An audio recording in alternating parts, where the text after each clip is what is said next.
As divergências de alta na análise técnica são registradas ao comparar o comportamento de um indicador em relação ao movimento do preço de um ativo. E como são formadas? As divergências de alta ocorrem quando um determinado indicador não acompanha o comportamento baixista do preço. A divergência mais fácil de se identificar no gráfico é quando o preço de uma ação ou índice cai e o indicador sobe. No gráfico diário da LAD do Ibovespa, observe que há duas linhas, uma na cor azul representando a evolução do Ibov no decorrer de um determinado período e outra na cor vermelha representando o indicador, chamado LAD, linha de avanços e declínios. Repare que no lado direito do gráfico houve uma divergência de alta após o último registro. Por quê? Excelente, porque a LAD subiu enquanto o Ibov caiu, conforme destacado pelas setas. Usarei agora as figuras 1 e 2 para explicar as outras possibilidades de divergência de alta entre o indicador e o preço.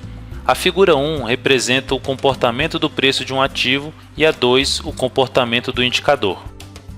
Observe que em ambas figuras houve a formação de um fundo, conforme destacado, e em seguida o movimento de baixa do preço supera o fundo anterior.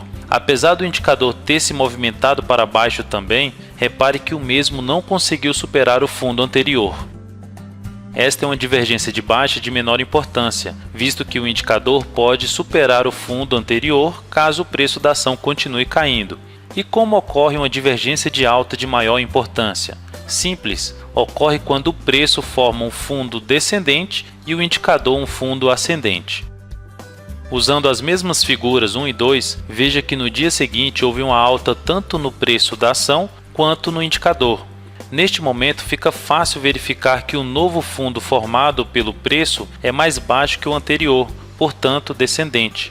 Por outro lado, o novo fundo formado no indicador é mais alto que o anterior, logo ascendente. Vamos ao exemplo prático usando o gráfico diário da GGBR4.